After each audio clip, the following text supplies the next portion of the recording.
Shikues nderuar, përshëndetje dhe mirë se ardhët në magazinën informative 21 drejt për drejt. 4 persona janë plagosur nga të shtënat në qendër të Podujevës. Ata janë pranuar në qendrën emergjente të QKUK-s. Drejtori i kësaj qendre, Naser Sylla, tha se të lënduarit kanë plagë nga armët të zjarrit dhe po i nënshtrohen ekzaminimeve të nevojshme. Sipas tij, gjendja e tyre është stabile për momentin. Zëdhënësi policisë për kryeqytetin Enis Plana ka konfirmuar më herët se rreth orës 13:30 është pranuar informata për të shtëna me armë zjarri në Podujevë, nga të cilat sipas informacioneve fillestare ishin plagosur 3 persona. Plana tha se aktualisht njësitet policore po merren me veprimet hetimore me qëllim të sqarimit të plotë të rrethonave të ngjarjes. Do të ndjekim tani një deklaratë nën kolonelit policisë pra Bahri Shabanis dhe deklaratën e drejtorit të qendrës emergjente të QKUK-s Naser Sylla. Po, sot rreth orës 14 stacioni policor i Podujevës ka marrë informacion se në shesh janë dëgjuar të shtëna me armë zjarri. Njësitë relevante ju kanë përgjigjur rastet, kanë dalë në vendin e ngjarjes dhe si pasojë përdorimit të armëve të zjarrit janë të plagosur 4 persona, 3 të cilët kanë qenë të përfshirë drejt për drejt në incident dhe një kalimtar i rastit përfaktësisht, edhe i cili për fat të mirë ka lëndime të lehta trupore. Për motivin nuk mund të them ende sigurt, para arsye se jemi në fazën e parë të grumbullimit të informacioneve dhe posa të kuptojmë motivin, me siguri se do t'ju njoftojmë. Ne informacionet që i kemi dhe mbas injizimeve që kemi nxjerr nga vendi i ngjarjes, 3 persona që kanë qenë drejt për drejt të përfshin janë të lënduar me armë zjarri, siç e potencova, dhe të njëjtit po trajtohen për momentin në urgjencën e QKUK-n në Prishtinë. Po kanë lidhje familjare dhe problemet janë familjare dhe kë mund të jetë motivi, por saktësisht për motivin nuk mund të them ende asgjë. Dikon para 30 minuta në qendrën emergjente janë sjell 4 pacient me lëndime të rënda nga armë sklopetare, domethënë armë zjarri. Janë kry disa prej tyre i kanë përfunduar ekzaminimet e nevojshme në qendrën emergjente. Gjendja e tyre është stabile, por mund të thonë që është ende e rëndë.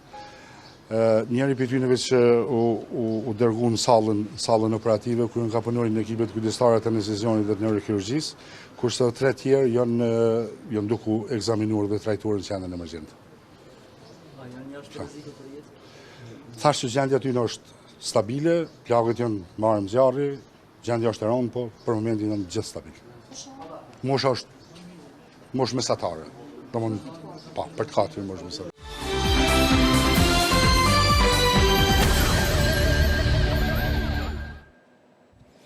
Informacionet të tjera rreth zhvillimeve në Podujevë në edicionet tjera informative. Ne do vazhdojmë me lajmet të tjera. Kryetari i Partisë Demokratike të Kosovës njoftoi se sot ka biseduar në telefon me ish-presidentin e vendit Hashim Thaçi.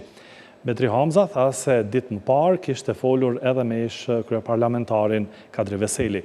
Folëm edhe për pritjen e gjatë për drejtësi, një pritje e rënduar nga shtyrjet e vazhdueshme të shpalljes së aktgjykimit. Megjithatë, një gjë mbetet e qartë, drejtësia mund të vonohet, por nuk duhet të tjetërsohet, shkroi ai në një postim në Facebook.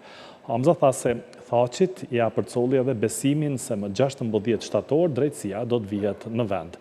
Edhe ai më kërkoi t'ua përcjell përshëndetjet e tij më të përzemërta ju të gjithëve me qetësinë dhe besimin që e karakterizon bisedën e përfunduar me shpresën se shumë shpejt do të shihemi në Kosovë, shkroi Hamza.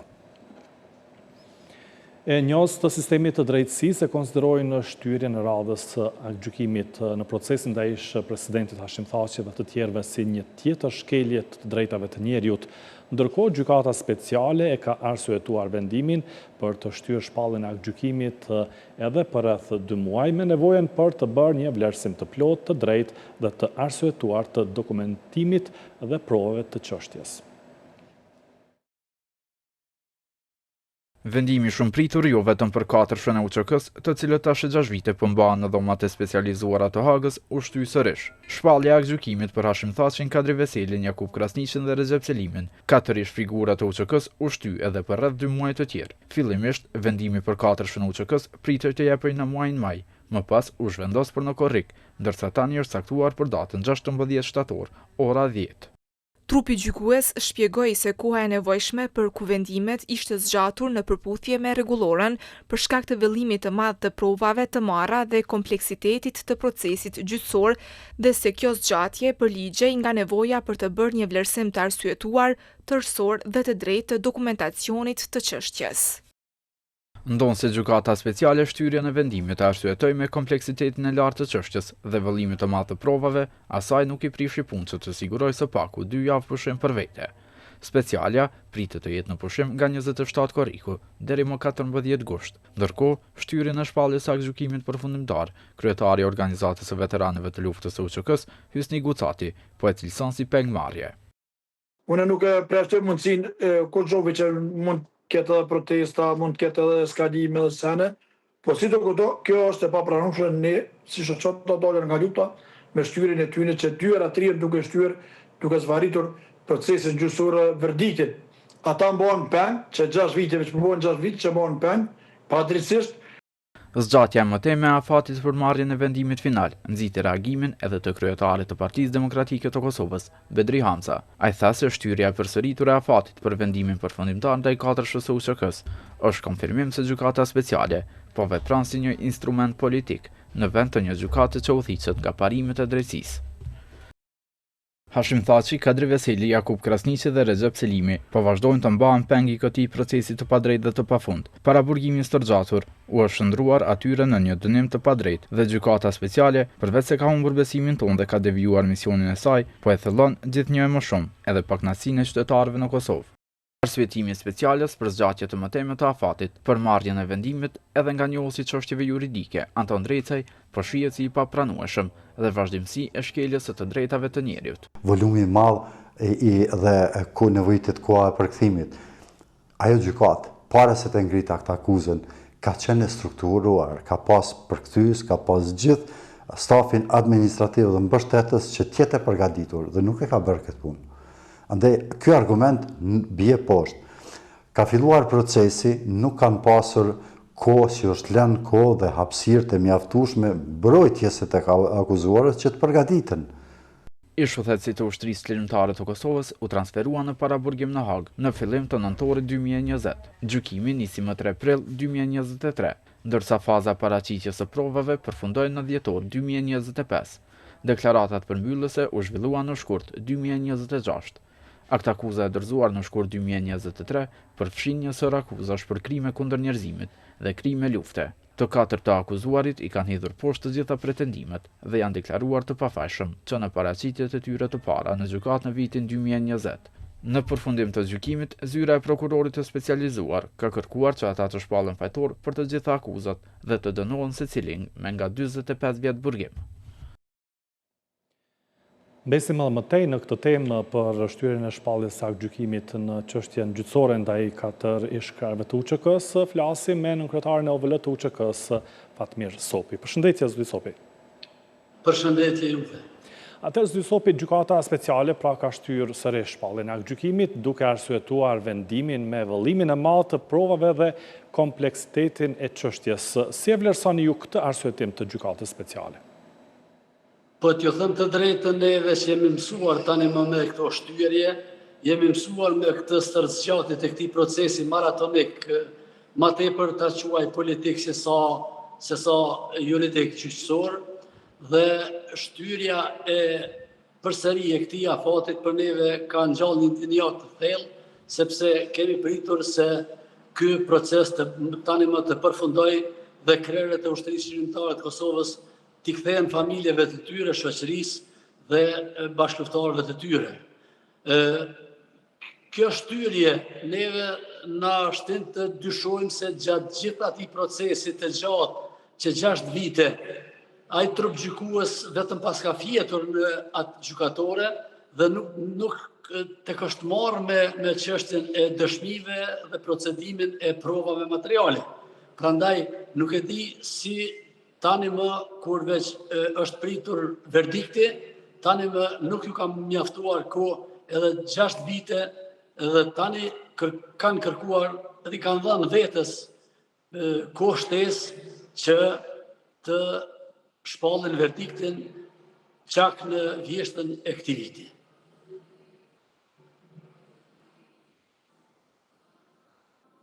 I radhës të poshtrimit publik, pse mendoni se ky proces po zvarritet dhe cili është sipas jush mesazhi që po përcillet me këtë zvarritje të shpalljes së aktgjykimit përfundimtar?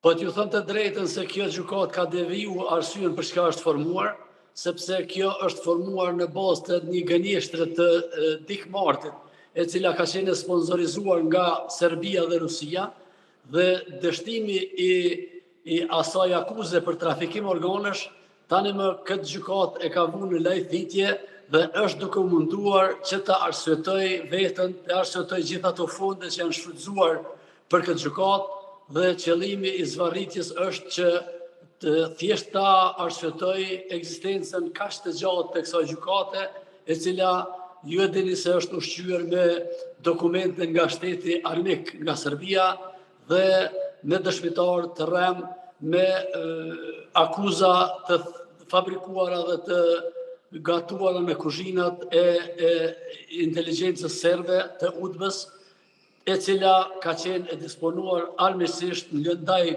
gjithë ushtrisë shërimtare të Kosovës, por edhe ndaj popullit tonë. Prandaj, kjo shtyrje dhe kjo zvarritje ne konsiderojmë se është pasojë e mungesës së provave dhe dëshirë dhe tendencë për arsyetimin e ekzistencës së saj, sepse kjo është munduar në një formë që të bëjë barazimin e agresorit siç ka qenë Serbia me luftën tonë të drejtë për liri.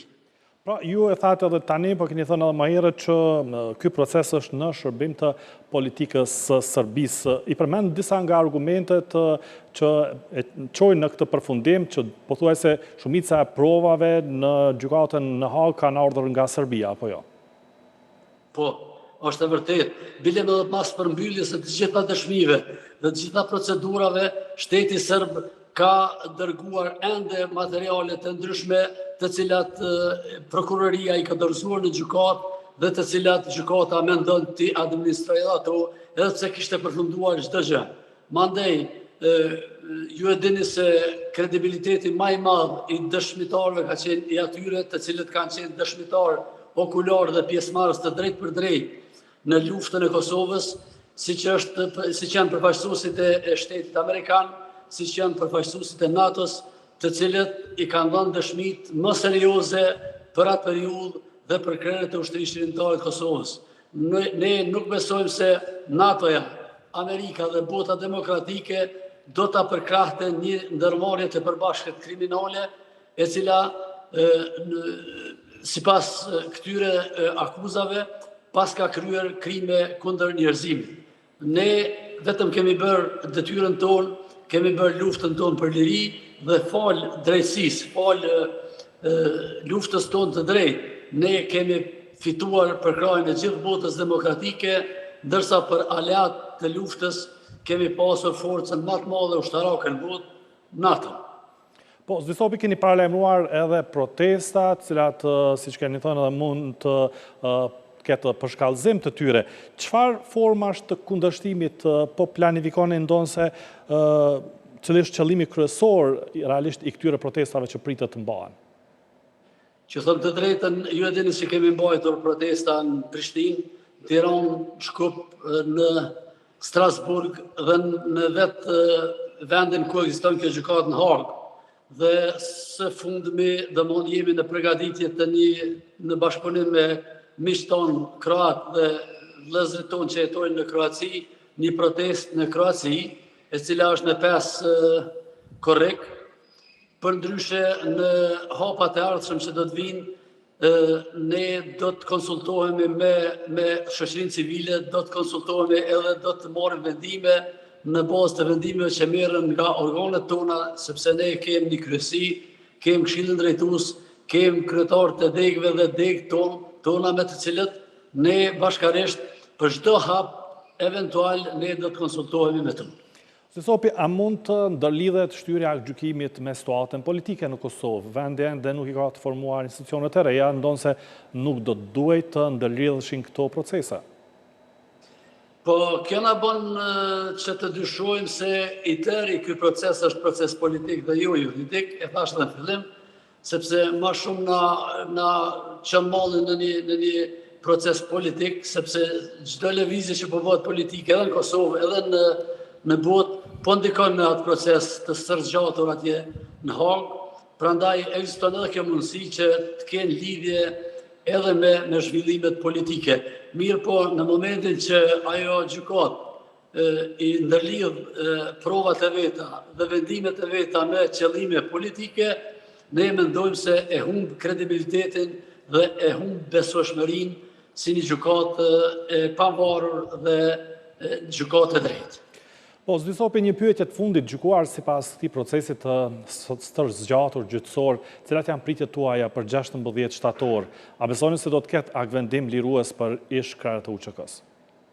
Ne jemi të bindur se gjykata nuk do të bie prej e servimeve që ka bërë prokuroria duke shërbyer thash me dokumente nga UDB-ja Jugoslave, e cila Hashim Thaqin e ka pas dënuar me 20 vite burgim dhe nga një njeri ku Slobodan Miloševići e thot në një tubim me oficerët e tij dhe me njerëzit e vet se ne jemi në kërkim të kryeterroristit Hashim Thaqi, i cili është krye të ushtrisë shërimtare të Kosovës dhe nuk do të jetë dita e largët kur ne do ta kemi të vdekur.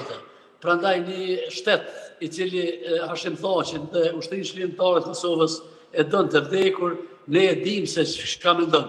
Mirë po jemi të bindur se gjykata nuk do të bie prej e këtyre manipulimeve, këtyre deklaratave, por do të merr një vendim lirues i cili do të merret vendim lirues dhe krerët e ushtrisë shërimtare të Kosovës do të kthehen familjeve të tyre, shokëve dhe popullit tonë. Mos harrojmë se në atë gjykatë nuk janë individët, nuk është vetëm Hashim Thaqi, mirë po në atë gjykatë është ushtria shërimtare e Kosovës, është shteti ynë, janë themelet e këtij shteti, është pavarësia jonë dhe të gjitha, sepse të gjithë ata individ që janë aty janë edhe themelues të ushtrisë shërimtare të Kosovës, por edhe themelues të shtetit tonë. Shumë mirë e ka thënë generali kroat, kur thotë se tendenca për gjykimin tim, thotë nuk është tendencë për gjykim personal, por është tendencë për gjykim të ushtrisë kroate. Edhe pse e dim se ushtria kroate ka qenë një ushtri e rregull. Përndryshe, e thot edhe për nëse mendohet të dënohet Hashim Thaqi, nuk do të dënohet Hashim Thaqi, por do të dënohet ushtria shërimtare e Kosovës si ushtri shërimtare që i ka sjellë vendit në bashkëpunim me forcat ndërkombëtare liri. Zdysopi, le të shpresojmë që 16 shtatorit jetë dita kur do të shpallet aktgjykimi final, të mos ketë shtyrje të mëtejme dhe të ketë një aktgjykim lirues për 4 ish-krerët e UÇK-s. Falenderoj shumë që inkuadrua drejt për drejt në emisionin tonë. Ju falenderit dhe juve, shpresojmë të jetë ashtu. Falenderit të njerë, biseduam me nënkryetarin e organizatës veteranëve të luftës së UÇK-s, Fatmir Sopi. Vazhdojmë informacione për zhvillimet politike. Rezultati zgjedhor i LDK-s po vazhdon të pasohet me pakënaqësi brenda strukturave të saj. Kryetari i degës së kësaj partie në fushë Kosovë, Besnik Osmani, dha dorëheqje nga kjo pozitë, ndërkohë kjo degë ka kërkuar zgjedhje të brendshme në LDK. 2 degë të tjera, Epejës dhe Lipjanit, më herët kanë kërkuar dorëheqjen e kryetarit Abdi Xhiku. Ndërkohë, kryetari i Prishtinës Përparim Rama tha se LDK-ja është dhe duhet të vazhdojë të qëndrojë e bashkuar. Mes pakënaqësive të shumta brenda partijake, LDK-ja pësoi edhe një dorëheqje nga një pozitë e lartë. Ish-kandidati për kryetar të fushë Kosovës, Besnik Osmani, dha dorëheqje nga pozita e kryetarit të degës së LDK-s në këtë komunë për shkak të, siç u tha, rezultatit të dobët në zgjedhjet e 7 qershorit. Vet Osmani nuk pati ndonjë reagim për dorëheqjen e tij, por detaje për të dha antari i kryesisë së degës së partisë në fushë Kosovë, Ali Topalli. Sipas tij, kjo degë kërkon që LDK-ja të reformohet. Saksisht në mbram para strukturave të degës së Lidhjes Demokratike të Kosovës në fushë Kosovë, zoti Osmani ka ofruar dorëheqjen e tij të parevokueshme dhe ajo dorëheqje do thotë ka të bëjë me arsyeën e vetme, do thotë është rezultati i dobët zgjedhor i Lidhjes Demokratike të Kosovës në të gjitha nivelet. Kështu që kjo është arsyeja e dorëheqjes së zotit Osmani dhe sigurisht se strukturat tona e kanë mbështetur dhe e kanë përkrahur këtë dorëheqje. Dega e Lidhjes Demokratike në Fushë Kosovë ka qëndrimin e saj, ajo kërkon që të mbahen zgjedhjet në të gjitha nivelet e Lidhjes Demokratike. Dorëheqja e Osmanit nga dega e LDK-s në Fushë Kosovë erdhi vetëm pak ditë pasi disa degë të kësaj partie kërkuan dorëheqjen e kryetarit të partisë Lumir Abdigjiku, si pasojë e pakënaqësive me rezultatin zgjedhor. I pyetur për situatën në parti, kryetari i Prishtinës, Përparim Rama, tha se LDK-ja duhet të vazhdojë të qëndrojë e bashkuar për të mirën e vendit. LDK-ja ka qenë bashkë, duhet me qenë bashkë edhe me vazhdu bashkë. Kjo është ajo që ka duhet me ndodhë. Nuk është tu për një person, nuk është as për mua, as për dikën tjetër, është për të ardhmen e vendit tonë, është për me mbrojtë demokraci në këtë vend, pra me luftu autokracinë. Këto janë temat, nuk janë a është ky, a është ai. Pse s'po bëhen pjesë e LDK-s? Përshëndes, unë veç jam pjesë e LDK-s, kështu që përshëndes. Ndërkohë në qarqe të ndryshme qarkulluan informacione jo zyrtare se delegatët e kuvendit të partisë po mbledhin nënshkrimet me synim thirrjen e një kuvendi të jashtëzakonshëm ku në rendite mund të përfshihej edhe kërkesa për vot mosbesimin ndaj kryetarit aktual të partisë Lumir Abdigjiku, mirëpo një gjë e tillë deri më tani nuk është konfirmuar nga partia. Bazuar në zhvillimet e fundit, ish kandidati i LDK-s për deputet Jeton Kelmenti thotë se Abdigjiku do të duhej të shkarkohej nga Këshilli i Përgjithshëm i LDK-s. Mendoj se ishte një gabim i kreut të LDK-s, i cili thirri kryetarët e degëve dhe u kërkoi mbështetje. Pra ishte jashtëstatutare dhe është për të krijuar një amulli edhe më të madhe brenda LDK-s. Thjesht LDK është djepi i demokracisë në Kosovë dhe LDK duhet ore qaste që ta shkarkoj zotin Abdigjiku, sepse ai është deklaruar se nuk do t'jap dorëheqje, thjesht Këshilli i Përgjithshëm duhet ta shkarkojë dhe duhet të shkohet drejt zgjedhjeve të reja partijake dhe LDK nuk duhet të futet në asnjë lloj kombinacioni për formimin e qeverisë. Pas kërkesave për dorëheqjen e tij, ditë më parë, kryetari i LDK-s Lumir Abdigjiku ka bërë thirrje për durim dhe unitet brenda partisë, derisa i është përgjigjur me të njëjtën kërkesë drejtuesve të degëve në Lipjan e Pej. Një numër antarësh në këtë parti kishin shfaqur pakënaqësi edhe për bashkimin e LDK-s me Vjosa Osmanin. Mospajtimet e partive politike rreth postit të presidentit mund të sjellin një blokadë reinstitucionale, paralajmërojnë analistët politik. Sipas tyre, në një situatë ku nuk ka marrëveshje politike e kompromis, zgjedhjet e reja janë të pashmangshme. Po bëhet pothuajse një muaj që nga zgjedhjet e 7 qershorit dhe i partitë politike ende nuk ka nisur konsultimet sa i përket formimit të institucioneve të reja. I pyetur nga gazetarët për këtë çështje, kryetari i LVV-s Albin Kurti nuk u dha ndonjë përgjigje. Faleminderit shumë se duhet me mri në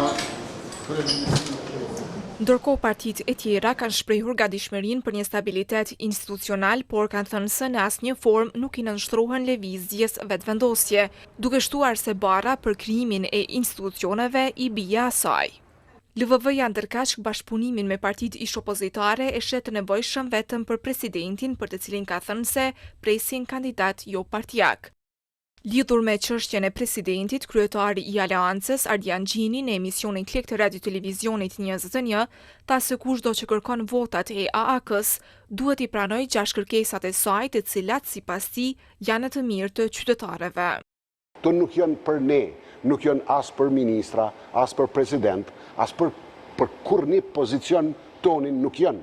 Janë për Kosovën, unë edhe Aleanca besojmë fuqishëm që jemi shumë keq, kanë me pëlqit problemet, veç kështu besoni diçka. Kushdo që ka me qenë kandidat për president, duke përfshi kryetarin tam, Ramush Haradinaj, Aleanca këto kushte ka mi pas për pushtetin. Ndërkohë kandidatja e LDK-s për presidente Vjosa Osmani ka thënë se emri i saj s'do të jetë pengesë për krijimin e institucioneve, por siç ka theksuar, vdekja politike e saj s'do të ndodhë. Analisti politik Arton Muhaxheri vlerëson se blokada për krijim të institucioneve do të jetë pikërisht tek posti i presidentit, duke paralajmëruar edhe zgjedhje të reja. Kur mungon vullneti politik për ta gjetur një zgjedhje të caktuar për Kosovën dhe perspektivën e saj, atëherë mund të dalë rrugës secili pozicion që mund të krijojë blokada për mos krijimin e institucioneve.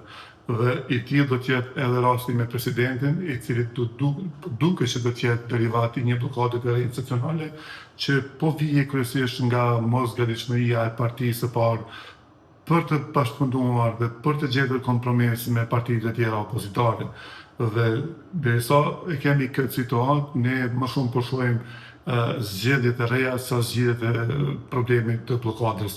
Ajo që është rëndësishme të thuhet, ekziston vetëm një mënyrë për të dalë nga situata ku jemi, pra është një marrëveshje politike mes partive politike, kompromisi dhe dialogu ndërpartijak. Dhe nëse këtu nuk ndodhin, pastaj zgjedhjet janë të pashmangshme.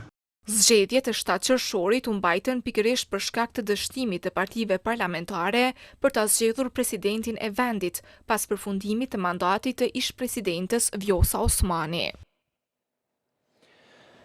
Në 36 vjetorin e deklaratës kushtetuese të dy korrikut 1990, ish delegatët e asaj kohe u kanë bërë thirrje deputetëve të zgjedhur të Kuvendit të Kosovës që të lënë anash interesat personale partijake dhe të konstituojnë sa më parë institucionet e reja të vendit pas zgjedhjeve të 7 qershorit. Ish delegati Jakub Ballatovci tha se deputetët duhet të jenë unifikues dhe të vendosin interesin shtetëror mbi atë personal, duke kujtuar unitetin që sipas tij karakterizoi delegatët e vitit 1990. Apeloj që të jenë unifikues, të jenë në nivelin tamam të deputetit dhe të kenë interesa shtetërore, jo personale. Se si popull, si delegat i ish asaj kohë, kemi qenë unik edhe kemi bo vetëm çështjen kombëtare, jo personale. E këta apeloj që mbrana kohët shkurt të konstituohen organet shtetërore. Në të njëjtën linjë u shpreh edhe ish delegati Nezir Sallahu, i cili tha se uniteti është çelësi për zgjidhjen e çdo sfide politike dhe shtetërore. Ai rikujtoi se delegatët e asaj kohe arritën rezultate të rëndësishme fal bashkëpunimit pavarësisht rrethanave të vështira në të cilat vepronin. Porosia ime është që të jenë bashkë, të zgjidhur bashkë. Pa unitet nuk ka kur gjë. Për shembull, prandaj los që të jenë sa më shumë unik për çdo çështje, desh politike, desh ekonomike dhe gjitha. Keni qenë unik atëherë? Po shumë. Çfarë ka bën? Shumë. Kemi qenë shumë mëse pasen unik, na s'kishim mundë me këto rezultate që kemi bërë, se ato punë mëdha. Në atë kohë kur i kemi shpall deklarën kushtetuese, çdo kanë qenë që të ndërtesa plot me snajper. Ndërkaq ish delegati Agush Balaj u bëri thirrje deputetëve që të përkushtohen në përmbushjen e përgjegjësive të tyre dhe të punojnë për interesin e qytetarëve. Ai kërkoi që pas zgjedhjeve të konstituohet kuvendi, të formohet qeveria dhe të zgjidhet presidenti, duke apeluar që përfaqësuesit politik të mos udhëhiqen nga egoja apo interesat partijake. Ju apeloj deputetëve tashme këto zgjedhje që s'dihet a do të bëhet certifikimi i tyre, që çdo një unit përkushtohet në aspektin profesional edhe të zbatoj interesat e bazës nga vjen me qëllime të caktuara për zhvillimin ekonomik, për arsim, për drejtësi, për të gjitha. Janë bo zgjedhjet, të zgjidhet kuvendi, të zgjidhet qeveria, të zgjidhet presidentja, mos të bëhen egoista. Pa marrë parasysh cila parti.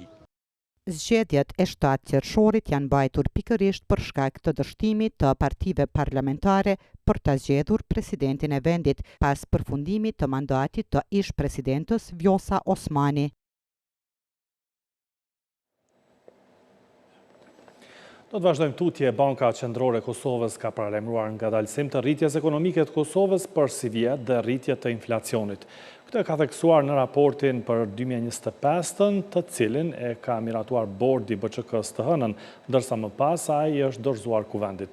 Sipas dokumentit, ekonomia e Kosovës ka vazhduar të rritet gjatë vitit 2025, por me një ritëm më të ngadalësuar krahasi me periudhën paraprake. Në këtë temë flasim me profesorin universitar të ekonomisë Mustaf Kadriaj. Përshëndetje, profesor.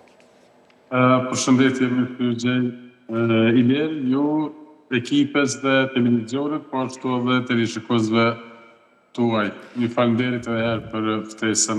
Faleminderit edhe një herë që na u bashkangjitët në këtë bashkëbisedim. Banka Qendrore pra parashikon rritje ekonomike prej 3.5% për vitin 2026, më të ulët se një vit më parë. A është ky një sinjal shqetësues për ekonominë e Kosovës apo një ritëm normal i zhvillimit?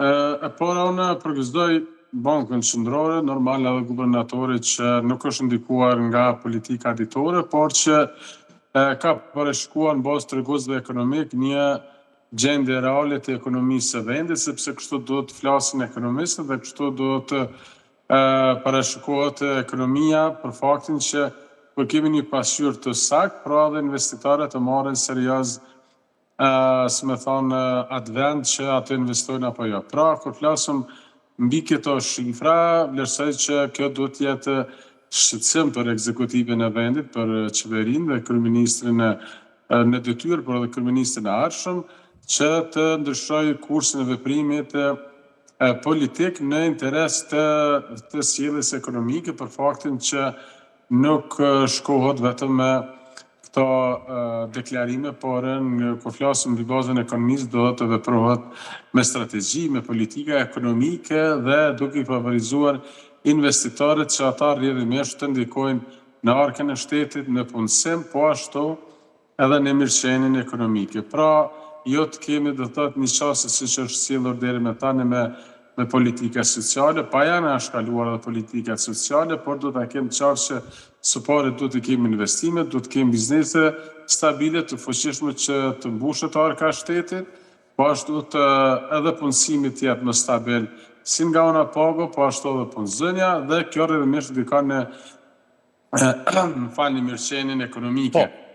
Pra mbi këtë bazë shihet që nga viti kaluar tani shihet që nuk kemi do thotë një perspektivë, një të ardhme të sigurt, duke shtuar edhe lëvizjet globale, por lëvizjet globale na gjithë do të përballemi.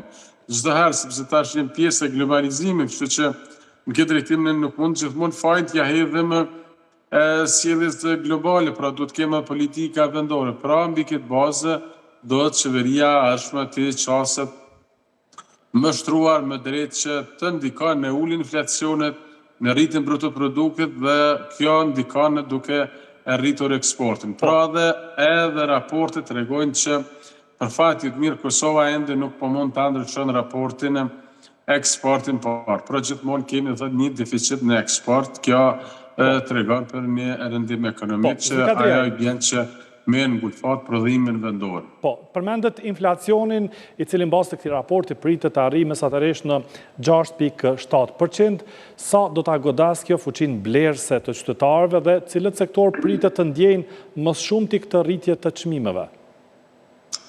Ndoshta për dikani duket absurde, por në bazë të asaj që e shoh fuqinë blerëse prej pandemisë së tutje, pra që kemi në rënje të fuqisë blerëse, vlerësoj që kur flasëm për 1.6% në vitin 2024, 3.5% në vitin 2025 dhe tash kur flasëm 6.7%, du ta kemë qartë që kjo du ta ketë startin me një 10% ekstra, sepse ajo para që kemi blerë, do thotë ajo vlerë monetare që kemi blerë para pandemisë, tash do thotë është jashtëzakonisht e dobët, kështu që unë vlerësoj që nëse flasëm për 6.7, du të llogaritmi që 16.7% për faktin që në çfarë do rrethane kjo i bie që ne do të kemi hyrë në fazën do të dyshifrore të inflacionit, se kjo tregon më fuqinë blerëse dhe kur flasim me fazën dyshifrore në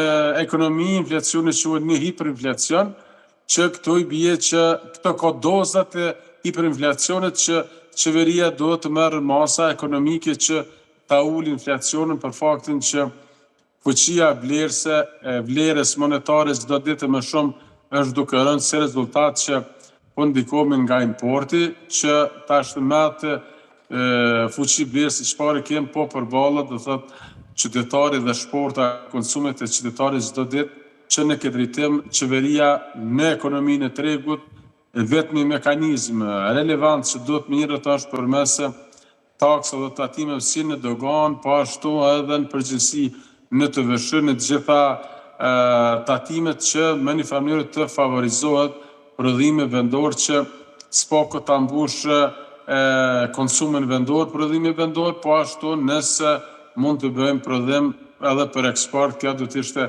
e mirësardhur, sepse nuk mund të vazhdojmë në pafundësi gjithmonë me pas këtë raport import-eksport, pra dikon 85% sillet një kohë gjatë importin, ndërsa rreth 15%. Duket se kemi shkëputje të linjës me profesorin Kadriaj, pra ishëm duke folur për raportin e Bankës Qendrore të Kosovës, e cila ka paralajmëruar se do të ketë ngadalësim të rritjes ekonomike të Kosovës për si vjet dhe rritje të inflacionit. Pra, këtë ka theksuar në këtë raport për 2025, të cilën e ka miratuar bordi i BÇK-s dhe pastaj i është dërguar edhe kuvendit i cili pritet ta shqyrtoj sapo të konstituohet kuvendi. Nëse regjia e kemi sërish profesorin, do të vazhdonim bisedën edhe për pak minuta, nëse jo, atëherë do të vazhdoj me materiale të tjera. Po, e kemi profesorin. Atëherë, çfarë duhet të bëjmë?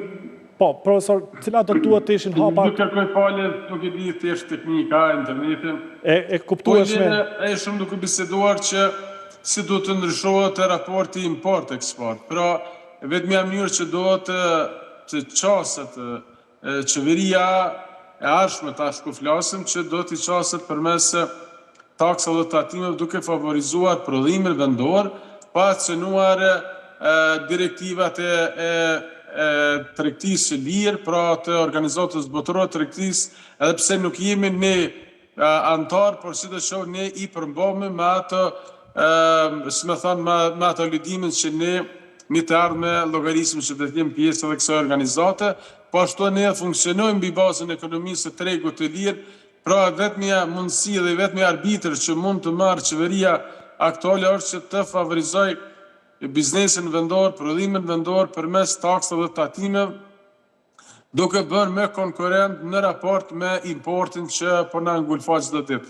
Nuk jam do thotë a priori kundër importit, por si çdo shtet tjetër edhe ne si Kosovë dhe në këtë rast dhe si ekonomist, unë bajthire që me pas një eksport sa më të lartë. Por cilat janë pra ato masat, 3 masat, nëse mund të themi urgjente, që qeveria e re e Kosovës do duhet t'i ndërmarrë për ta nxitur prodhimin vendor dhe që realisht të mos varemi shumë nga importi?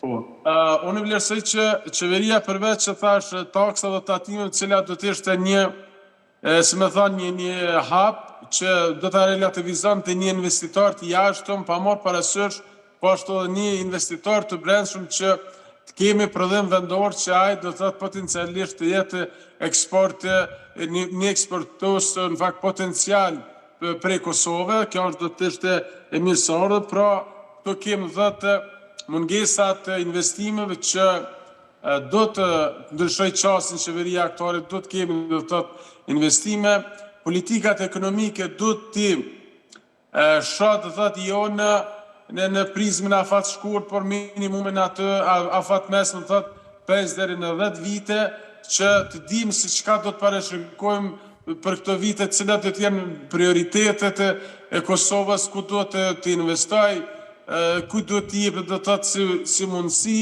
që cilat përkthehet do të thotë një mundësi të zhvillimit ekonomik, por për fat jo të mirë, do të thotë ne jemi edhe dëshmitar të kohës që ka një kohë gjatë që politika investive nuk kemi në Kosovë, krejt që ka kemi do të thotë politika sociale, që kjo ashtu si që kam qenë pesimist edhe kur janë parashikuar edhe para 60 vite, tashmë është diçka që nuk kemi nevojë të jemi pesimist ose të dyshojmë, por është diçka që po të tregojnë çdo ditë më shumë treguesit ekonomik që nuk mund të mbahet gjallë ekonomia me politika sociale. Pra ata nuk do të jenë të larguara prej të bërë qeveri, por nuk do të jenë thjesht një lloj prioriteti e qeverisë. Pra ne do të mendojmë, të investojmë, do të mendojmë, të prodhojmë diçka, kur prodhojmë, kur investojmë, aty pritet me pas qarkullim biznesit, rritje ekonomike, fuqizimi taksave dhe tatimeve në arkin e shtetit, vëllim, rritja vëllimit, kur flasim këtë rritim, po ashtu edhe punëzënja dhe ngritje e mirëqenies së qytetarit, por jo të shkohet në vazhdimsi me këto politika sociale, sepse çdo vete më shumë po tregojnë që nuk mund ta ngrisim mirëqenien, nuk mund të ngrisim treguesin ekonomik, sepse edhe raportet e BÇK-s, po ashtu të Bankës Botërore, edhe aty ku po ka rritje ekonomike Kosova, ka së pari në konsum, kjo tregon që edhe pa qeveri, edhe pa shtet, qytetarit duhet të haj, duhet të ushqej çdo ditë, duhet të konsumoj, kështu që nuk mjafton ne ta kemi rritjen ekonomike si rezultat i konsumit. Pra ne duhet të prodhojmë, duhet të bëjmë diçka një produkt të pranueshëm për konsumin edhe jashtë Kosovës, nëse ka mundësi, do thotë Kosova i ka mundësit, i ka potencialet, vetëm se rezultati i mungesës politikave ekonomike nga ona e Kosovës si shtet dhe si qeveri. Po, një pyetje të fundit, Zoti Kadria, pa dyshim që kjo situatë ekonomike ka ardhur edhe për shkak të institucioneve jo stabile të shtetit, pasi që jemi 2 vite duke shkuar zgjedhje pas zgjedhjeve, institucionet funksionojnë në detyrë, ndërkohë që BÇK-ja ka paralajmëruar se edhe tensionet gjeopolitike dhe ngadalësimi ekonomik në Bashkimin Evropian mund të ndikojnë negativisht në Kosovë. Pra, sa ekspozuar është ekonomia jonë edhe ndaj këtyre zhvillimeve dhe cilat do duhet të ishin masat e qeverisë për të përballur edhe me këto ndikime që vijnë nga Evropa dhe zhvillimet në përbot?